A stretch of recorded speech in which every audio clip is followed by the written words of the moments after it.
I'm going to talk about, it's actually a topic that I'm giving a name to, another name that would work better. It's basically it's an activity that we do all the time. All of us do it. I do it. So I'm so familiar with it. It's called backfilling with stories. Backfilling with stories. Anything that occurs, anything that comes up, we have a comment on it. It's just a constant rattling around about everything, about this, about that. It's good, it's bad, I like it, I don't like it, it shouldn't be that way, it should have been this way, I shouldn't have done this, I should have done this sooner. I shouldn't have done that at all. Shoulda, shouldn't, should. All with the underlying assumption that we somehow can get control of this. Probably not. Which doesn't mean that if you would shut up and just observe, just watch what's arising in front of you. Watch what's arising in this sense field, in this sense field, in this sense field. All you have are your six senses. If you can just relax a little bit, even if it feels artificial, do it anyway. Relax a little bit and just watch what keeps moving. This sounds like kind of silly when I say, hold the body very still, watch what continues to move, yada, yada. But if you can really do that, if you can really encourage, get your awareness, there's an awareness that hears that, there's an awareness that sees this, there's an awareness that, tastes this, if you were to bite it, or smells of this, or smells incense. There's an awareness that apparently discrete awareness that senses thoughts coming and going.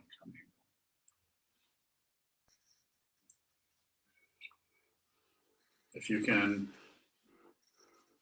settle down a little bit and prioritize the awareness itself, just prioritize that awareness. So when you wake up in the morning, rather than go from whatever immediately is arising into a big commentary, a spiel about it. I like it, I don't like it, I shouldn't, I should have set my alarm.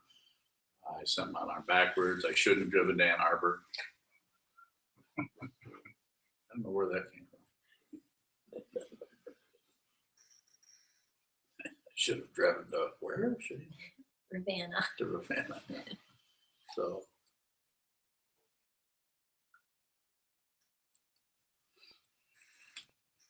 And doing this, there's no guarantee they were going to make some kind of a misjudgment or mistake, but it's not so much about being correct.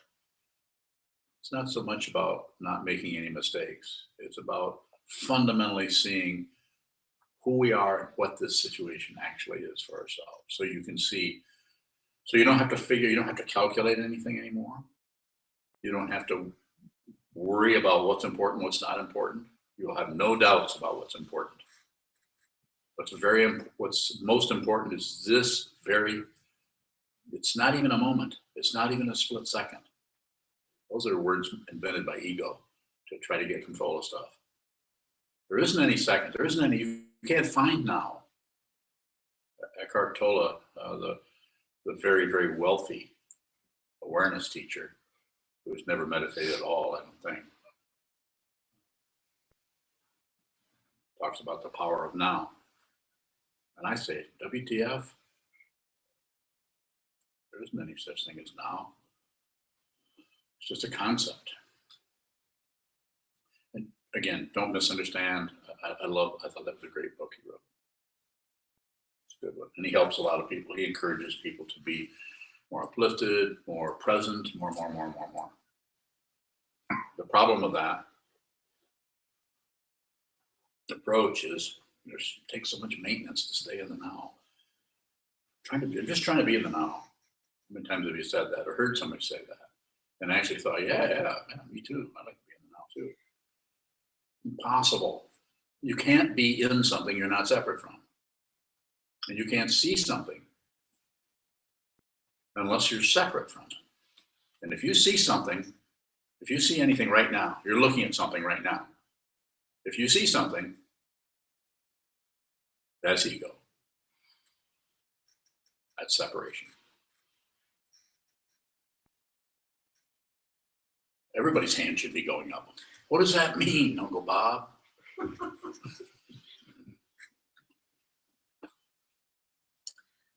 If you can't find now, then what is being present?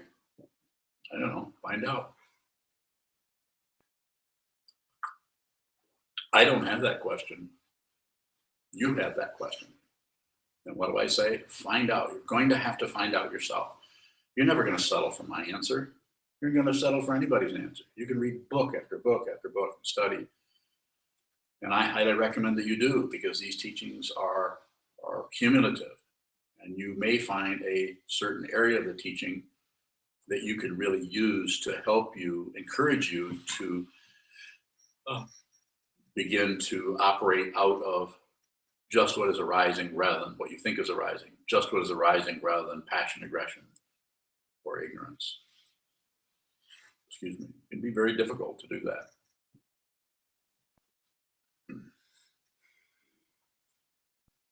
Joker. How do we relate to the backstories off the cushion when they seem to pile up? Well, see, the way you're saying it, I'm hearing you say that you are, and say it in such a way that I know that you're aware that those stories are piling up. That's awareness. That's all you have to do.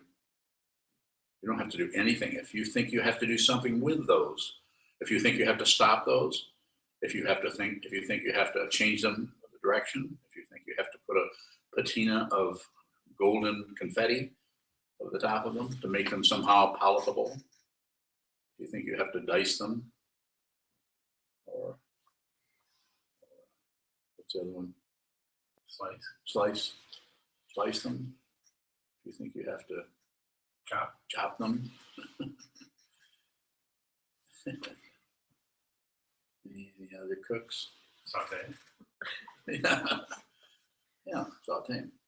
If you think you have to do anything with it, you know, you may, but first let's just see what it is.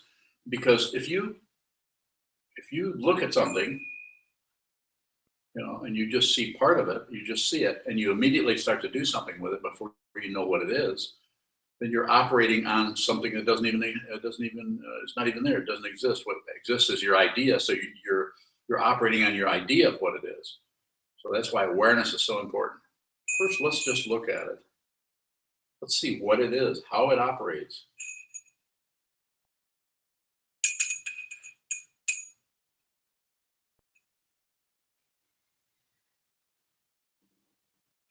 And when I say what is it, I'm saying beyond what it's called, a bell, beyond what it's made of, brass, beyond what it symbolizes, one end of a door jay. What is it fundamentally? What is it fundamentally? And when you see what it is fundamentally for yourself, like your own particular brand of, shall we say, neurosis, maybe it's jealousy, maybe it's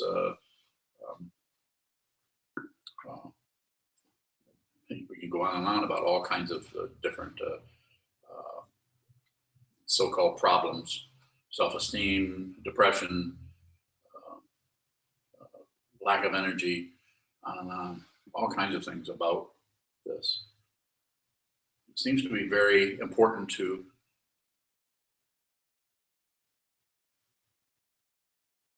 hold very still and see what is fundamentally important to look at.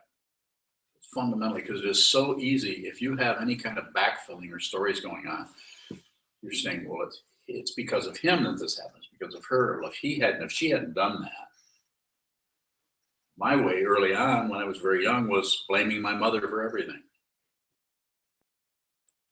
If he had, blame my stepdad, was maybe easier to blame him. I didn't bother to think about that's where I got my food at. That's where I got my clothes. A constant chatter about how I wasn't getting a fair shake.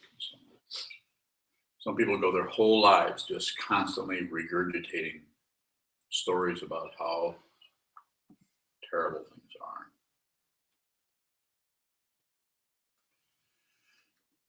So it's not necessary to stop the backstory or stop filling in, but it seems to be necessary to see that you do it. If you see that you're doing it, if you see that you're deceiving yourself, deception, the whole idea of deception starts to fade. The whole naming, what you're naming starts to actually disappear by virtue of your awareness. And it may change into something else. And not only it may change into something else, it will change into something else. Everything changes into something else. Everything is constantly changing. I'm sure you've noticed. Anything that appears is vanishing, disappearing. Meditation practice, contrary to a lot of opinions, ideas, is not about becoming more calm or more peaceful. Sorry. That could be a side effect of it. It could be something that seems to happen because of your particular causes and conditions, the shape of your fingernails, the color of your hair, the way your glomeruli are functioning inside your kidneys. I love that word. Glomeruli. All the little things that we can't even find that are actually here, this being. Take a look at your cheeks, these cheeks. Take a look at your cheeks. Go look in the mirror and look at your cheeks. Just look at the cheek part of your cheek. Don't worry about the nose. Don't ignore the nose. Just look at that. And how did that get there? Who sat back and said, we gotta have cheeks? So let's see. Somewhere between the ear and the nose, we gotta put the cheek. No one thought this up. And here are we, you, me, we all walk around as if we're somebody. We aren't anybody. We aren't properly a solid, separate being. It's dependently arisen. The Buddha saw something that's obvious that we all should be seeing, could be seeing, if we weren't so busy chattering to ourselves about what we like, what we don't like, what we should do, what we shouldn't do, what they shouldn't do, constantly separating ourselves through our interpretation, our language, our naming, our projections. Mark. What is unchanging? That which has not occurred is unchanging. Everything that occurs will change into something else. It will disappear, basically. What has not occurred? What has not occurred is, there's lots of fancy words for that. One of them is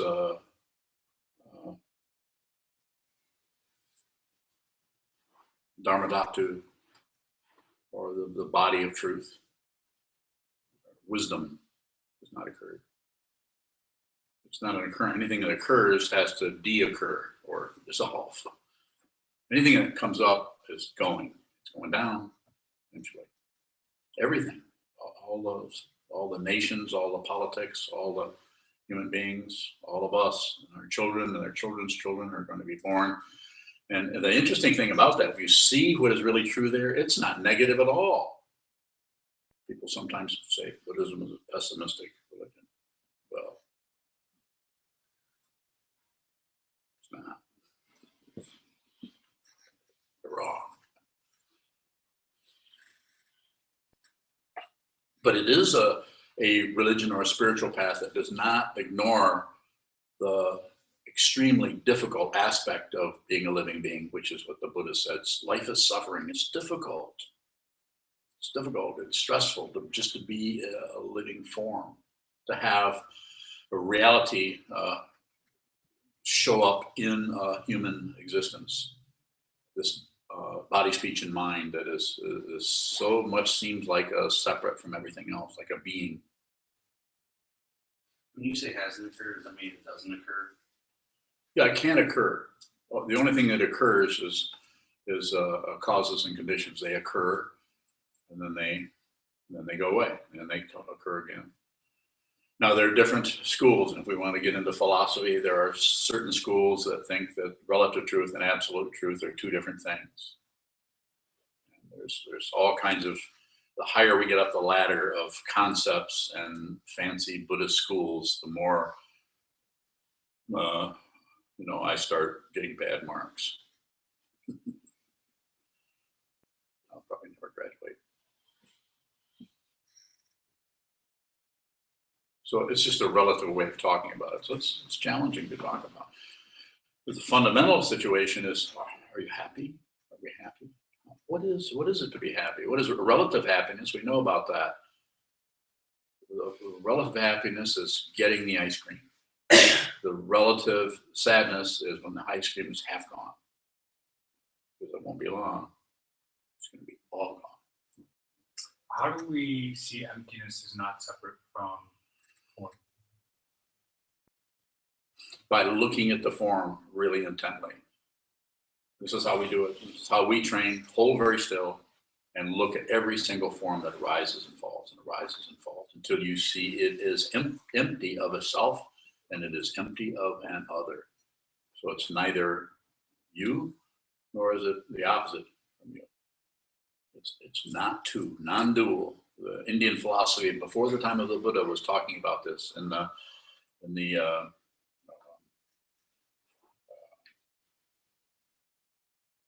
Upanishads, which were discussions between teacher and student back in 3,000 years ago. Not two. One. Sheldon. Is there anything that will help us to see? Yeah. Holding still. That seems to be the discipline part. Is find some time out of your busy schedule. You'll have schedules, I'm sure. Find some time out of that to just pull the plug on the food processor. I could like to refer to the mind as going chopping things and spinning around. Pull the plug, just shut it off. Find the switch and sit down. And if you can't find the switch, then just watch it spin. But hold everything still that you can, and eventually you will be able to pull the plug. It won't be like pulling a plug. It'll be like seeing it so clearly that it stops usurping the energy of your awareness for a bunch of useless chatter. The awareness that just sees what is true, that just sees, gets usurped or stolen by the crazy mind that wants things to get better and is afraid they're going to get worse. You notice that? We're whatever, whether it's our job, our relationship, our whatever it is, stuff on the news, that's enough to drive anybody crazy. Just watching the news. You don't have to have anything going wrong in your life. Just look at the world. And because we're so intent upon solving that, getting rid of that, making that go away, slowing that down, turning it into something else, ignoring it, whatever the approach may be, passion, aggression, ignorance, that we don't really realize that what you have to do is stop doing anything.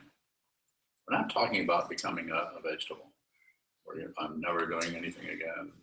Oh, you must be a Buddhist. Never doing anything again.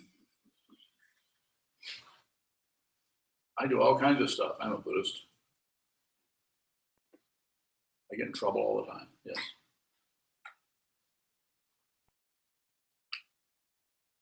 It doesn't feel like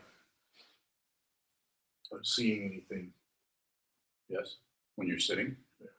that's how it feels. It's always going to feel like that.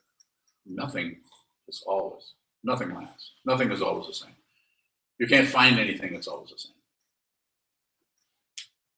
Unless I say so. And then it will stay the same for as long as I let it. No, you really can't. You can't really find something that's the same. But if you do, let me know. But it takes our experience of our life. If things look like it's the same all the time, it starts to do what? Get boring. 8-year-olds think sometimes that things are always the same because they're so incredibly intelligent. They want an entertainment. They want things to keep changing around, going this way, going that way.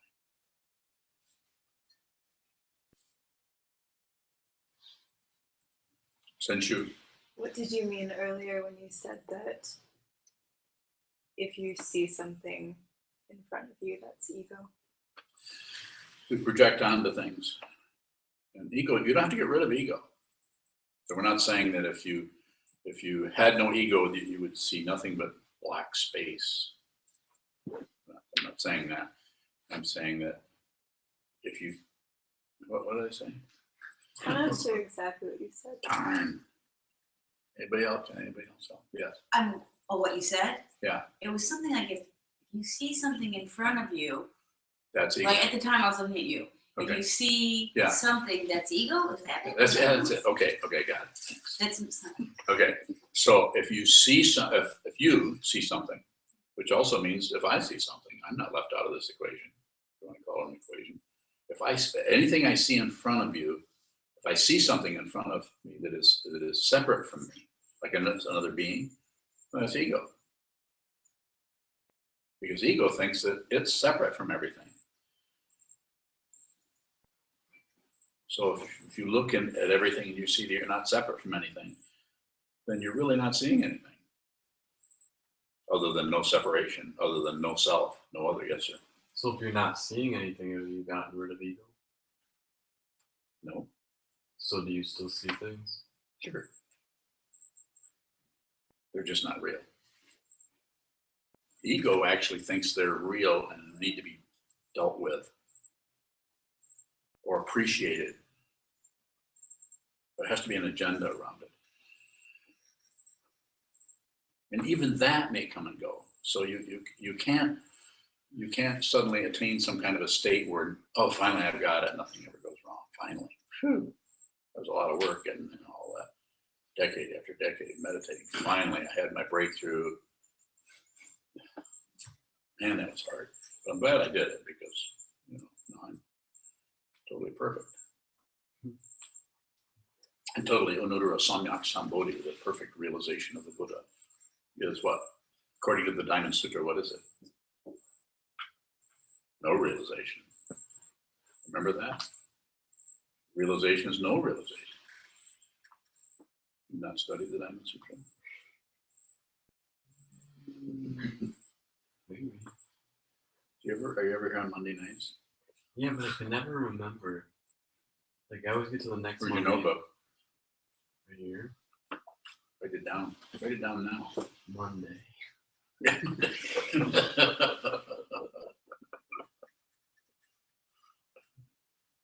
Ryan, When you say see in that sense, do you mean like literal visual simulation or the concept?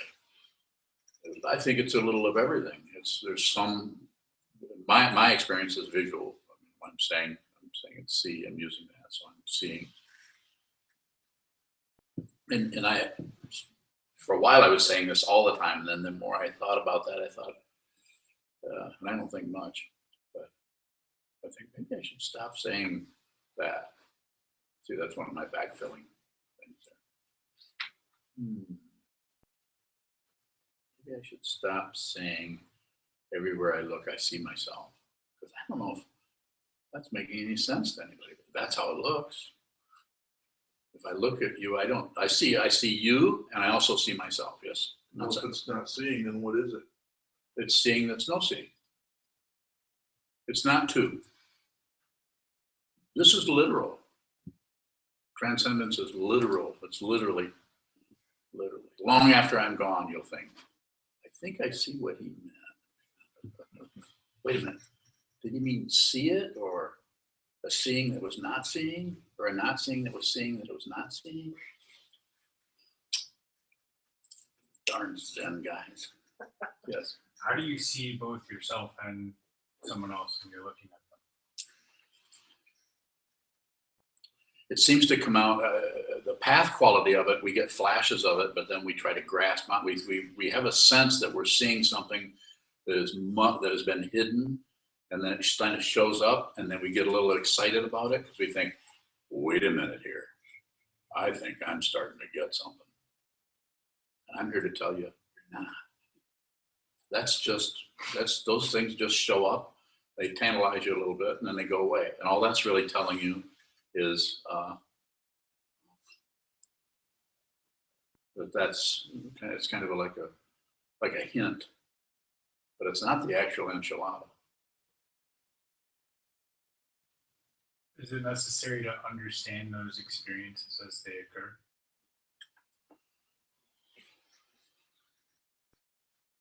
I don't know. I think it's so different with each person. I think what is really necessary, I think, is to really be aware of whatever's arising and whatever's going away. You keep it very simple. See what arises, see where it goes away, and see where it arises and see where it goes away. To do a lot of it. Until, yes, Meditation seems to help me make decisions in my life. good. I said before I had to make a decision a couple Yeah. weeks ago, and Yeah. I felt good about that decision that I made. But am I using it correctly? Am I limiting meditation by thinking? I wouldn't, I would say it this way, and I follow you somewhat, but I would say don't overthink it. Don't overthink it. Keep it very simple. Stay in your senses. The senses, you can't make sense of the senses. Have you noticed that? It's just completely ridiculous to try to make sense of the senses. Like people quite often say, well, that doesn't make sense. Well, nothing makes sense. I'll give you a good example is the sense of hearing. If you were to tell the sense of hearing, which is a consciousness now, what smell is about, and it would be completely baffled. Well, hearing, it's kind of like, it's like a really bad sound. When it's not a sound, it's a smell. It's like,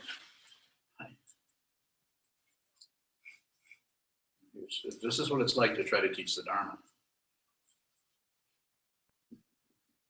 Talking to people who can't see what's right in front of them, can't smell, can't taste, can't feel what's right. It's right. It's yours. It is your birthright. You are already awake. There's nothing to do but see it, feel it, taste it, touch it. And whatever happens to you that feels like a negative thing that you particularly need to shut down or get away from, that's called a Dharma door or Dharma gate, as we did in the 4 vows. Which one was that? Third one. Was it? What is the third? Dharma gates are beyond measure and out and trip them all. I just read that one. Yeah, you read it. I'm really Yes. just, That's good. So Good you were job. just talking, Yes. you just said something, did you say, I missed what you just, something negative's going on? That's Yes, a Dharma That's a gate? Dharma gate. Yeah. Oh, Yeah. It is. Because it's the very thing that is blocking your path. It's negative. So the way some people handle negativity is to get the hell out of there. The way other people handle negativity is to explain why it's there. When you're explaining why it's there, you're not doing anything. And then another way to do it is to go to war with it. Tooth and nail, as they say. Hammer and tong. Don't do any of those. Those are the 3 poisons: passion, aggression, and ignorance. What we do as meditators, as people on a spiritual path, if we understand what this path is, just look at it. And I know if 15 people line up and call you lazy because all you do is sit around and look at a wall, then that's their issue. They need to, because what you're doing is you're presenting them with a Dharma gate, and they're looking at it and say, well, that's stupid. How would you do that? I'm not going to believe in it. I'm going to worship a golden idol. I have no interest in explaining Buddhism to people that aren't ready to hear it. No interest in it. I'm not trying to sell anybody anything. But if you're here and you're listening, then I'm all about telling you that the very negativity that you personally tonight at 3 a.m. or 7 a.m. or 8 o'clock tomorrow night or whenever, the very negativity that you feel is so personal to you that you're trying to do something with, stop it. When I say stop it, hold still and just see what that is. I'm not saying you can't keep eating your spaghetti. I'm not saying you can't, you should just sit on the can and never leave the bathroom. I'm not talking about some kind of weird activity. I'm just saying that keep an eye on that negativity. Keep an eye on that. Keep returning to that without any agenda, no menu, no formula. Go back and make friends with yourself, as my teacher, Chogyam Trungpa Rinpoche, used to say, on a really deep level. How do you do that? You actually find the negativity that is rising in you and you soften up towards it. Not easy to do, especially if you've been fighting it for years and years and years. And if people around you have been encouraging you to fight it or encouraging you to get rid of it, this is a bad thing you got here, you should get rid of it. It's a Dharma gate, yes. Is just looking at something that arises, is that different than waiting?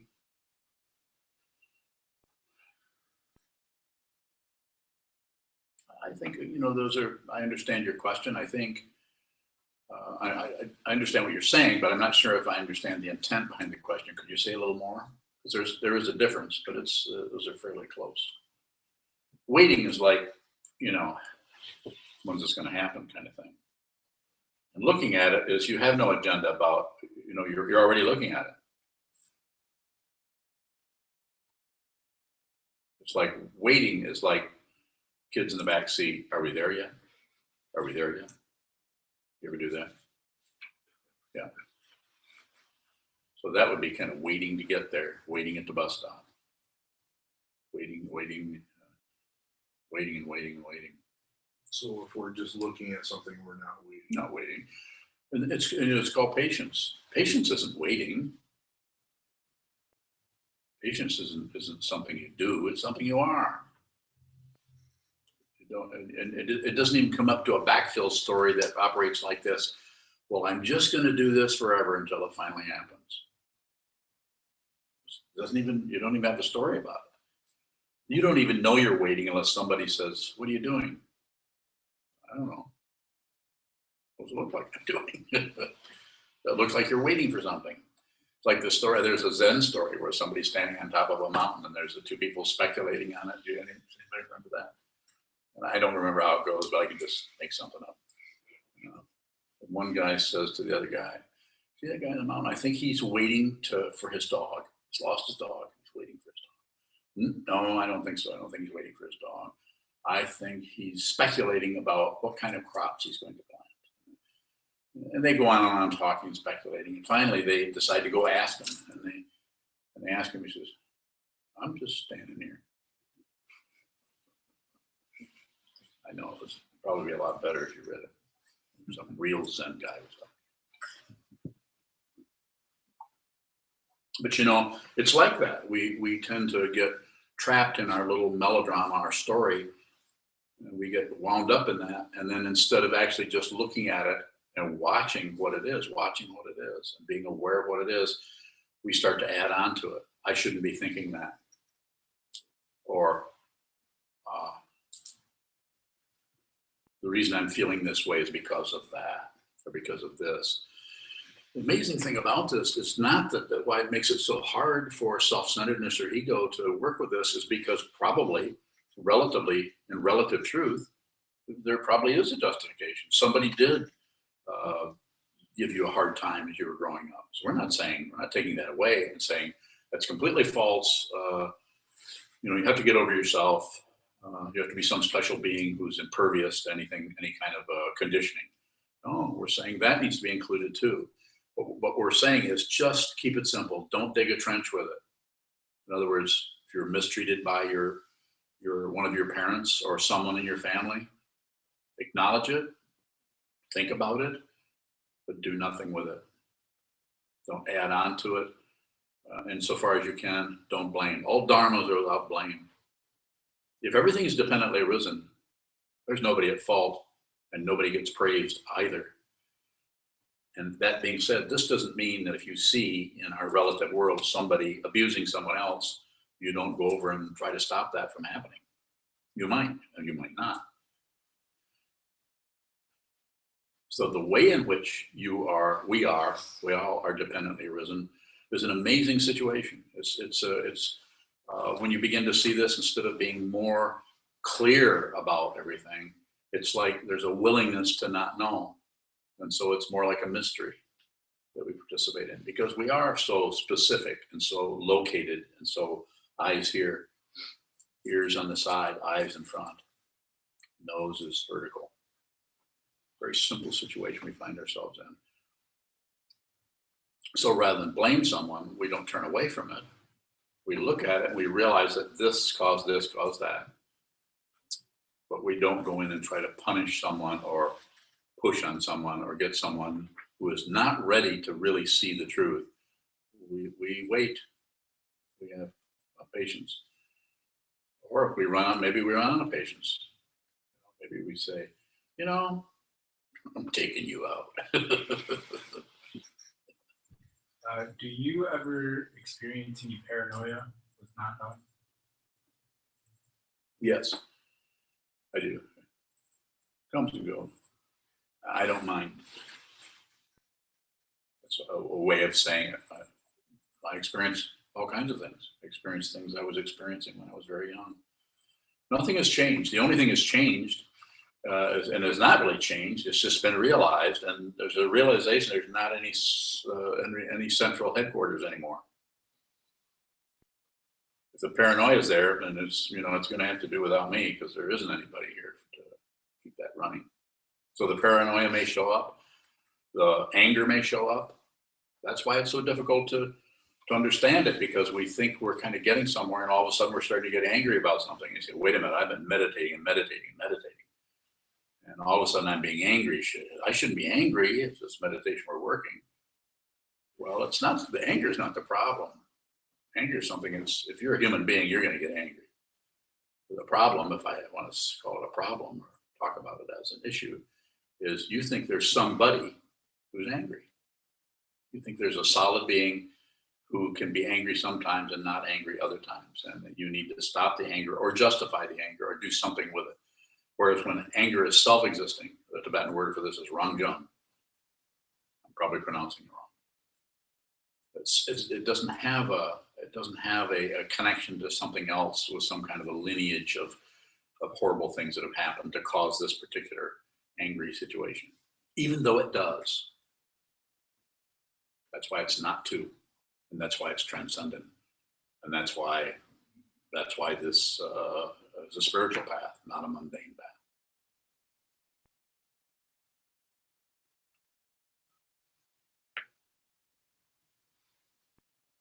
Further questions?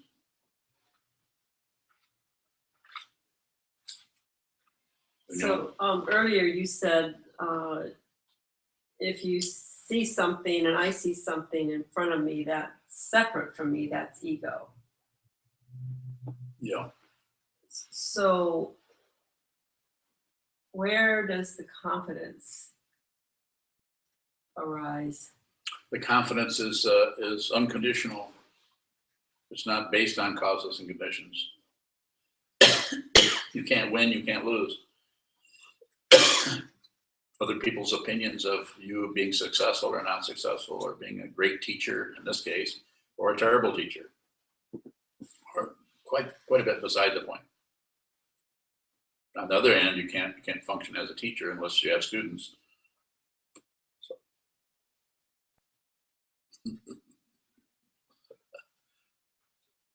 Yes. So how, if it's ego, how can there be a recognition of what you're looking at? More.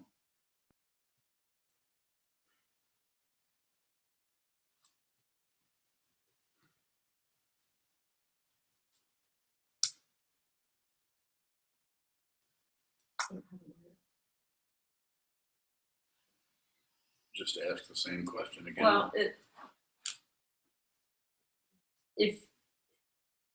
if you get a glimpse of realization, I think you said that's ego.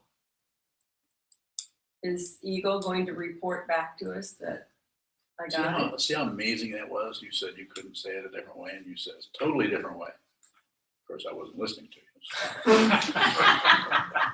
Here, let me play. No, go ahead and paraphrase yourself. I'll pick up the loose ends here. What is it that recognizes Yes. realization.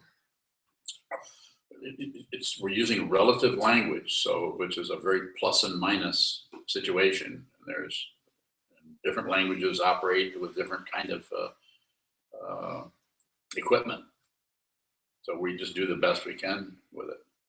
But if we try to talk about such a thing like that, then we have to push that language to the edges of relative truth in order with the idea that if you're open to it, if you've been looking at your mind long enough, some of this will spill over into the absolute, you could say. So I would say wisdom recognizes wisdom. Wisdom sees wisdom. It doesn't see something else.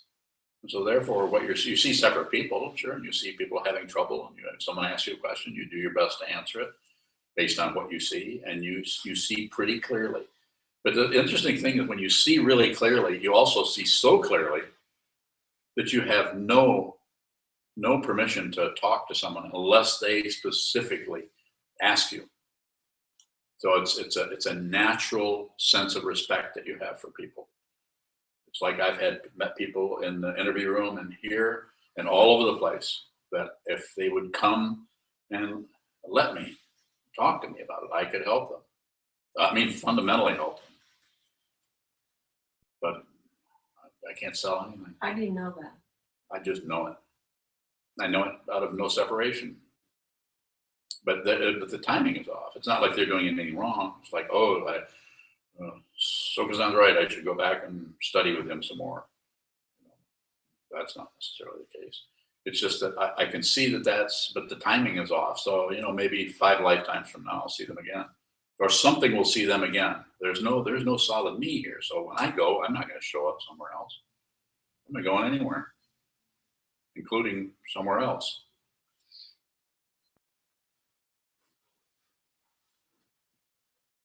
It just doesn't have to keep going. I don't mind.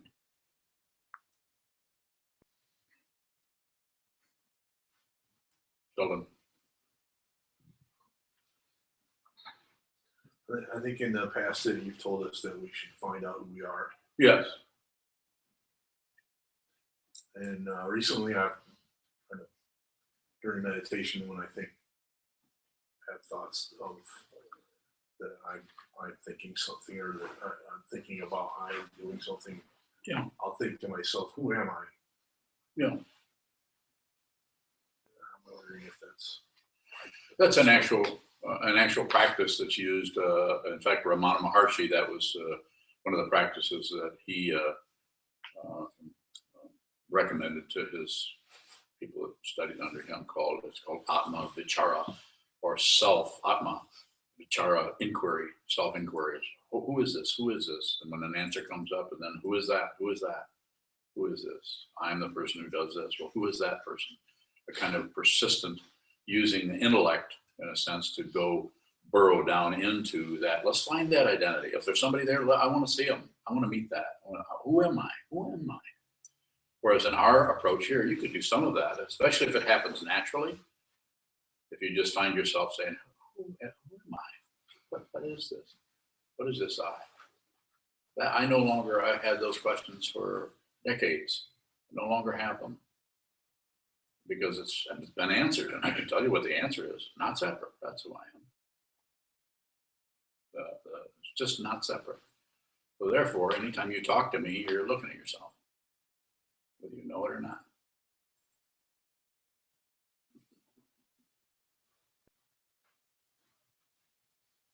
Yes, Mark. What is absolute? It's a relative word to try to describe the ineffable. To try to describe that which does not change and doesn't have a relative existence, non-existence, existence, non-existence, existence, life, death, plus, minus, good and evil, good and evil, good and evil. It doesn't have that. And some say that the relative situation actually rests on the absolute. The example that's often used is clouds are relative and the sky is the absolute. It's just an image to help you see that You can't have clouds without a sky. So the space of nothing. So therefore we get the teaching of the Heart Sutra that we chanted this evening in English. Form is emptiness. Form is empty. Is empty. Clouds are empty of what we think that they are. That's just a way of talking about it to help encourage us, to get us to let go, relax our kind of hold on right and wrong and truth and success and failure and what's called the 8 worldly dharmas. Sure. When a student asks a question, what's important about the teacher's response?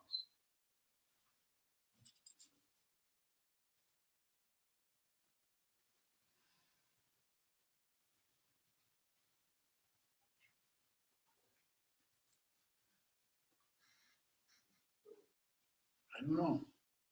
What do you think?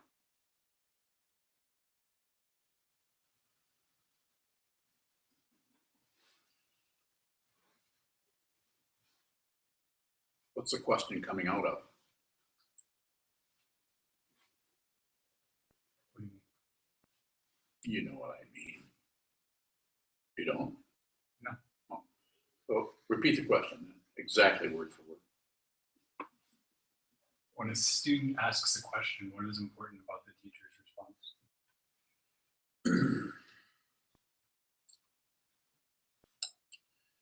Well, I have a way of answering that. You may not care for it. I think what's important about the teacher's response is the student hears it. I don't know if we're hearing it. It'll probably feel pretty bad.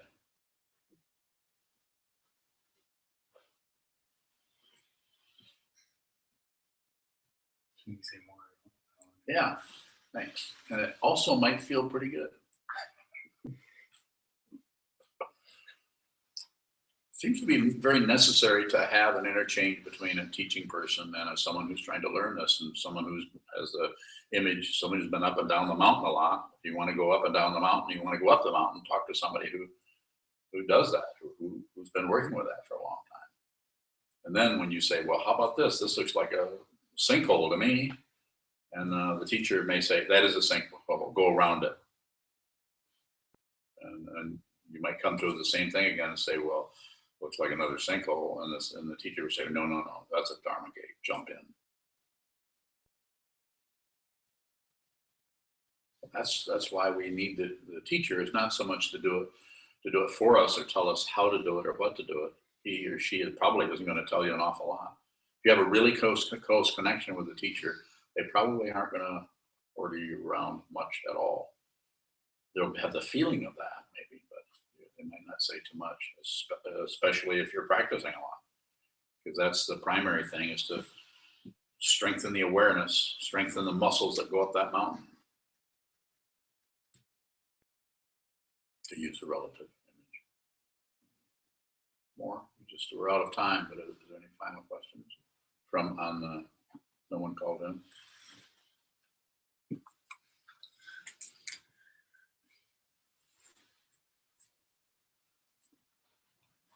I haven't been all that clear, so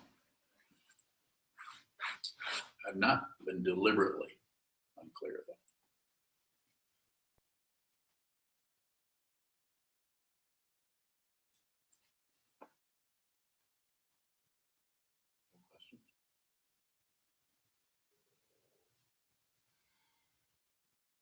Good. You can dedicate the miracle.